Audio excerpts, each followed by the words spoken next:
top coaching spots in all of college football. So we are ranking them 10-1 as to what we think the best job, if they were to come available, yes, what the top jobs would be for a head coach. So let's start with number 10, and we have the U, Miami, Florida. Tom, this is a program that has been revived by Mark Richt. They've been pretty fantastic, and I gotta say, this would be, in my opinion, I had them higher when we came up with our initial list. Yeah, there was a long debate amongst the Chat Sports staff finalizing this list. Miami did get in the top 10. This is, look, when you get in the top 10, you're kind of splitting hairs a little bit. Yep. These are all fantastic programs.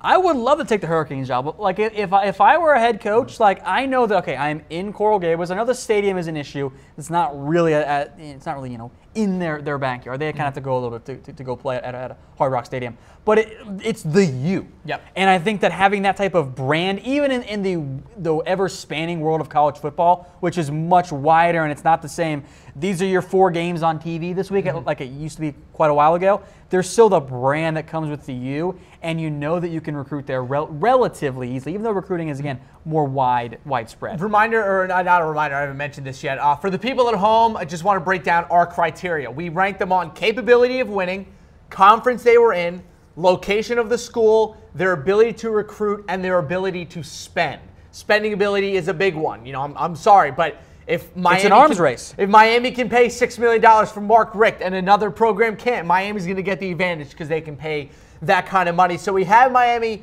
at number 10. Let's move to number 9, staying in the state. This is one that I had a big problem with. At number 9, we have Florida State, who I think this kind of goes back, for me at least, it goes to legacy. And I understand that Miami's been great, with Schnellenberger, Jimmy Johnson, but Florida State, with Bowden and then now with Jimbo Fisher, this entire Florida State program has revolved around only a couple coaches who have succeeded to almost an extreme extent. And I think that also you get the legacy with them, you get the massive size of the school, you get a little bit lower academic standards for a Florida State school that allows them to maybe reach a little bit deeper into the athletic pool than a school like Miami. But obviously Florida State gets the same kind of recruiting. I like Florida State in this thing. I would just maybe have Miami a little bit higher. The way I pushed hard for FSU over Miami, and this was a big reason why, you take a Florida State program that for all practical purposes, it will include some pro coaches. Since they've been a really power, they've had 2 coaches. Yep. That is unreal. And I think that's a testament to how good this program actually is. Isn't that a lot of pressure, though? Isn't that a lot of pressure if you're the coach coming in? Who cares about pressure? You have to follow up Jimbo Fisher. Cool. I know that I'm going to take over a good program. Competition's there. I think it's a tough one. These are competitors. Coaches are not all that different from athletes. They want to win. They don't care about the pressure. They're going to go and do everything they can to win games. They want good programs. Oh, I don't know if I want this job. I got to replace Jimbo Fisher. I don't know if I want to do that. Man up, take the job. Hey, I'll say this much. I do not envy whoever has to replace Nick Saban whenever that does come around. Let's move on here from number 9 to, obviously, number 8. And we have USC, the only California school that we have on our list. Tom, this, to me, is one of the better choices that we have here because the all-time wins are there, the winning percentage is there, the national titles are there with 11. However, having them behind a lot of SEC, Big Ten, and Big 12 schools for me is pretty fitting. Because of their This is a really good program. Yes, I think that's great program. Highest all-time postseason winning percentage of schools with 25 or more bowl appearances. They got the 6 Heisman Trophy winners. They got a couple of national titles as well. 11 in total. The most recent one has been a little bit. USC is a fantastic program. And I think this is kind of where we're getting to. There's been all of these. There's a common theme with quite a few of these programs. They've gone through some coach changes recently. Yeah. And that speaks to how important it is to get the right guy in. I can't really say that Clay Helton is the guy for the future of USC. I feel like eventually USC is going to want to hire someone a little bit more high profile. But when it comes, he keeps winning, he's not going to leave. Excuse me. When it comes to USC, I think the one thing that always sticks out for me, as opposed to not a lot of the other schools, there's a couple of the other schools that we'll have left on this list. The individual player names for USC is what sticks out to me because all of the quarterbacks have ended up in the NFL, all the great Heisman winners. To me, there are very few colleges where one player can stick out more than the rest of the team like at USC. And I think that's such a rare thing that you find in most. Like, for instance, rarely has a player stuck out at Alabama like Sam Darnold has at USC. Or like Tim Tebow was the last guy who ever stuck out at Florida, and that's because people were calling him like the second coming of Jesus. Same thing with Texas. Ohio State's kind of on that level, but if you're great at USC, you are instantly one of the top 2 or 3 players in the country. Yeah, that's very true. And that's kind of where the sticking point is with me. Let's move on to something. Let's move on to number 7. On to 7. Their rivals, Notre Dame. This is going to piss off a lot of USC fans who are probably watching this. Notre Dame sitting at number 7. The history, the glamour, the Under Armour, the everything with this school. I'm biased towards Under Armour from Maryland, but this is it's Notre Dame. I push Notre Dame to be higher because I'm a big believer in the hashtag brand. Notre Dame has the brand. Yes. The golden helmets, the golden dome, touchdown Jesus. Touchdown Jesus. Like, if you talk to just a casual sports fan, it's a good chance they're going to know who Notre Dame is. Like, this is the team in the Midwest. We'll talk about another one, but it's changed. Notre Dame has dropped in part because of the way TV works now. Yep. You got all these channels. It's not the same thing when, hey, what are you watching? Oh, well, I know that Notre Dame's on TV. Yep. Notre Dame had that NBC deal. That was a huge deal for the Fighting Irish. It made them into what for a time, not anymore, a real argument that Notre Dame was the college football program. Yep. That's not the case anymore, but they're still deserving of a top 10 spot. I push for top 5. I personally also think the reason that I would have also had them a little bit higher, I believe that if you're trying to look at the scale of success for a school, if you're a great Notre Dame team, you are the biggest team in the world. Because think about it, remember that old Notre Dame team that had Manti Te'o on it that went all the way? And his girlfriend? That defense was good. But that team wasn't a great team. Like, they got thrashed. They had Rudy, the movie. He was offsides, but they had the movie. The offsides. Get out of my face with that. I'm sure you've been waiting your whole broadcast career. I'm pro Notre Dame. So Let's move on to number 6, a team that I initially missed on totally, and I'll admit my mistake here. At number 6, we have Oklahoma. Thank God that we have our Big 12 aficionado, producer Brett Scott, to remind us to never forget about the Big 12. Boomer Sooner, Oklahoma, arguably, Tom, the most consistent college football program ever. You go back to the late 40s with a dude named Bud Wilkinson, and even then you go to the 70s with Barry Switzer, and then to the more recent era with Bob Stoops and now Lincoln Riley. You have a tough time finding a more steady program than Oklahoma. Yeah, they don't have the same level of national titles. Oklahoma has a real argument to being a top 5 program. Boomer Sooner deserves at least 6. And also something it's fantastic. For the people at home, if you've been staring at our beautiful graphics that we have here, we have Outfitter. So what does that mean? Is basically the school like a Nike or apparel Adidas, provider. The apparel provider, correct. Recently, if anyone saw the very cool little Instagram video with Blake Griffin, you can call Oklahoma is now a Jordan school, joining only Michigan on our list as a Jordan school. So that's kind of a cool little thing, and I think that matters a lot. They get so much money. I mean, UCLA and Notre Dame get hundreds of millions of dollars from Notre Dame every single year. Everyone gets these Nike money and everything. It's crazy. It's weird to say it's important for recruiting. That's what all these uniforms are for. They're not really for the fans. It's more of a checklist, check off / selling point for the recruits, and building those. And like, hey, we got these dope unis. Don't you want to, put these on to play? Yep. Like, oh yeah, well, like Oregon's got these. Well, so do we. Yeah. All right, let's move on to number 5 here. The winningest program, I believe, ever in college football, the Michigan Wolverines, who I think number 5 is a really good spot for them. I think the history is there, the allure is there, the national championships are there, the wins are there, everything's there. The only thing that isn't there, Tom, is recent success. Yeah, and I think that's going to come with Jim Harbaugh, for what it's worth. So I think all of these programs, they've got something that they can point to. Notre Dame, the gold helmets, the NBC, the Oklahoma, the Bud Wilkinson and Barry Switzer domination, Bob Stoops as well. Michigan, when I think Michigan, the first thing that I think of, A, Charles Woodson with the Heisman, because defensive player won, and B, the Big House. The Big House. Like, they have that iconic element to them.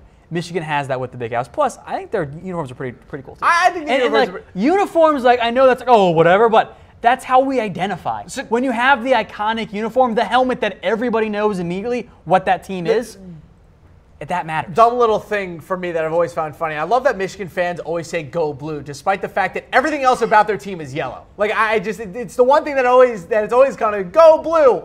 The M is yellow, and I know it's maize and blue. It's just always been a little fun thing with me. Tom, I gotta say, this Wisconsin-Michigan game that we have coming back on screen here, just a reminder that our episode is brought to you by the Game Time app. You have this here. What are our prices for the game that we have this is obviously is the game this week. Yes, so it's not going to be cheap to go into Camp Randall. You can get them for under $130 though. That's a pretty good deal. Like, to get that, and these are actually pretty solid seats too, end zone area. Like, you can get a fantastic game. It's going to be pricey, but you're not going to find a better deal than the Game Time app. Under $130 this weekend. That's pretty good. If you wait closer to game time, hint, hint, pro tip, they'll drop down. That's why it's called Game Time. Go to chatsports.com/tickets. Just put it right next to that Chat Sports app, and you have all the sports ticketing and sports news that you will need. Let's move on to number 4, Tom. And at number 4, we have another interesting team, and this is one that I kind of wanted to get into pretty deep with, the Alabama Crimson Tide. So they have the titles. They are the most dominant college football team right now, have been since Nick Saban got there. The all-time wins, the history with it, everything is there. Nike school, just why isn't Alabama number 1? Because their national titles are disputed. It's a fair argument. They claim a lot of national titles that aren't actually theirs. I'm just going to point that out there. Look, Alabama... Look, I think once you got into the top 6 or top 5, there are legitimate arguments for number 1, and frankly, all teams had, and there were made arguments for number 1. What knocks it down for Alabama is, look, there's Bear Bryant, there's the Bear Bryant era, and the Nick Saban era, those eras, and then, honestly, it gets a little thin for me. I know that they had some success there, but I think of Alabama, I think of Bear Bryant, I think of the Houndstooth Cap. That's what I think of. Yep. That's the iconic moment there. I think other programs have just a little bit more overall. Again, we're splitting hairs here. Alabama, that's not a sign of disrespect. You might think of Bear Bryant. I still think of Nick Saban screaming at Lane Kiffin every single game. Every single game. He would always scream at him, but obviously Alabama, just the most... I'll put it this way. Look, I am a Patriots fan, but I've never seen a sports team do what Alabama's been able to do. Like, there's just unheralded dominance over a sport. Unheralded. I just want to point out that this is my only chance to rant against Alabama's claimed national title. It's not like I'm going to upset some Alabama fans. I understand that. Your 1941 national title, when you went 9-2 and claimed to be and were ranked number 20 by the AP Poll, and you claim a national title, doesn't count, guys. Doesn't count. We have a comment coming in here from Mark Lagrange. I'm sorry if I said your name incorrectly. LSU Money Stadium, no in-state competition for recruits. Louisiana Lafayette and the Raging Cajuns would like to have a word with you, sir. But, you know, LSU was actually on our list, but unfortunately actually ended up dropping off of our list into like the 11 to 15 area. He makes a solid point with LSU, and they were very much in our discussion. What ended up leaving LSU out was a couple of things. One, you mentioned the recruiting. More and more now, recruiting is widespread. You got Texas teams and you got Florida teams and Alabama teams flowing into the state of Louisiana and taking recruits away. Yeah, there's no in-state competition. It doesn't really mean as much as it used to be. And also, go back to pre-Nick Saban. Who knows of an LSU head coach? Like, LSU of late has been great, but when you're getting top 10, there needs to be that historical element that's not really there with LSU. And hey, I just got to say, the best athlete that's been at the school in the past 10 years has been Ben Simmons, and he was a basketball player. So disrespect to Fournette. But anyway, continue. All right, let's move on here. Good comment, though, from Mark. Let's move on to number 3. And Tom saying number 3, it's Texas. And it kind of has to be. Texas has to be in your top 3. I pushed them higher. The number 1 high school football school in the country. It is a religion in this state to play high school football. The high school stadiums here family football are 30 to 40 to 50,000 seat stadiums to watch high school football. It's crazy stuff. The recruiting is there. The history is there. But again, the only thing that isn't there, Tom, the recent success has been bad. I think exactly, and that's why they're not higher. Vince Young. Yeah, I think the reason why they're 3, I point to one big element. In 2012, the football program, not the athletic department, the football program, was valued at $805 million. Wow. That's an unreal amount. Wow. That's more than some NFL teams. That's like Owen Wilson wow compilation. Again, thank you, Harris. Like we point to iconic brands in college football. This is one of them. Yep. I mean, I still think the most one of if not the most iconic play in college football is Vince Young's run against USC. Like when I think of football, like that's one of the first things that I think of in my head here. So with Texas there, I love having them in there. They have their own TV channel. Like I know the Longhorn Network hasn't been a huge success, but to say, yeah, we got our own TV channel. Hey, it's a big success for people who like Texas football. Yeah. I've heard from a couple of Texas fans that I know that they absolutely love it, and the content that they pump out is great. We're all about great content here at Chat Sports. Let's move on to number 2 as we progress through our top 10 coaching jobs list. At number 2, we have Florida. And Tom, I gotta say, I don't necessarily agree with this one. I understand that, the state of Florida is one of the high school football states. The recruiting is there, location, the spending and the money is there. They have the conference, the winning is there, but you lose me. You lose me because it goes Tebow in my head, and then before that a couple good teams, but. Man, even that Tebow team was full of criminals. Wildly underestimating how good the old ball coach was. Oh, yes, okay, the old ball coach, excuse me. Again, we talk about iconic things. The Swamp. Fair. They've got that. And here's the other thing. Swamp's lost his luster, though, recently. When I think, okay, where can I go in college football that I believe I can win big, just in general? All these programs check off that box there. But I look at a program like Florida. You are in the state of Florida, a fertile as hell recruiting ground. Yeah. You can win at Florida. The national titles aren't there, but everything else is. Mm-hmm. And I think Florida, maybe more so than Texas, this should be the most coveted coaching job that's come up since Urban Meyer went to OSU. This job is unreal because if you're at Florida, you should be winning 10 games every year because you've got everything you could possibly want. Look, everything. I'll put it this way. I understand that Florida's a great school, but even their last national championship team, if you look at that roster, the talent is there, but the quality of person on that Florida national championship team is not. Who gives a shit? No one should care. We're talking about coaching spots. We're not talking about, they didn't have a good person, so shame on them. Fair enough. All right, let's do a small recap before let's get to number 1, and then we'll recap our teams here. At number 1, we have Ohio State.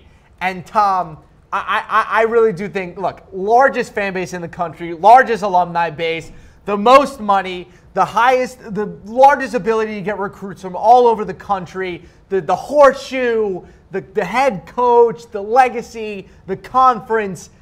Everything you'd ever want in a college football program is at Ohio State. The reason I put OSU at number 1 is I thought about this for quite a while. Everything we've said about all these other programs outside of really Notre Dame and then MACD, which is no longer a thing, everything we've said, you can say about Ohio State. Yeah. They've got everything you want. They have the iconic stadium, the horseshoe. They have the Buckeye stickers. Yep. They have the iconic jerseys. They have the history, the coaches with Woody Hayes, who was unreal. Yep. The Jim Tressel area, the Urban Meyer area. They've got everything you could want, and they have the ability to recruit. They've got the name brand. OSU, even though I do not consider myself a Buckeye fan, even though I'm from Ohio, yep. It can get really frustrating living in Ohio with a bunch of Buckeye fans, as I think for all these programs are. But with OSU, everything you could possibly want and more is available to you. One more thing. You cannot find a better job. One more thing before we jump into a little wrap up here with Ohio State. Outside of maybe only being on defense in Alabama, I'd argue that there is no college in the country right now that pumps out as many NFL-ready talents as Ohio State does on a year-to-year basis. It is very difficult to find a program who pumps out as many NFL-ready guys, so much so that Bill Belichick and Urban Meyer have had multiple times where they've taken players from each other's systems, coaches as well. Got a comment here from Jeremy Pittman. You have Florida on here and not Nebraska. Come on, man. Look at who Nebraska's hired. They have hired Mike Riley, Bo Pelini, Bill Callahan, Frank Solich, and tell me, yeah, this is a job that coaches want to go to. It is not the Big 8 anymore. Nebraska is no longer a power program. Mm-hmm. They're just not. I think they're still a solid program, but you can tell the fact that people are considering not wanting the Nebraska job. We looked at the coaches. It's not Big 8 Tom Osborne Nebraska anymore. This is what I said earlier when I said Nebraska fans are kind of stuck in the past sometimes. Nebraska is not a top 10 program. They're not a top 15 program.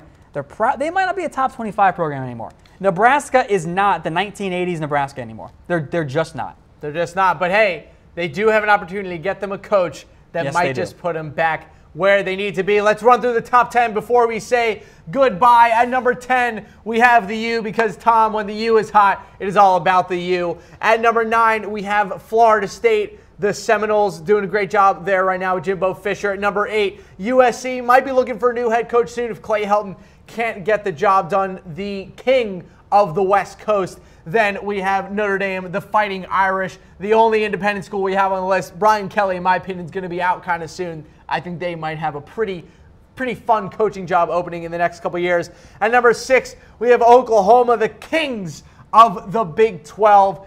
The history is there, so many wins, and now a Jordan apparel provider. Then at number 5, we have Michigan, the history, go blue.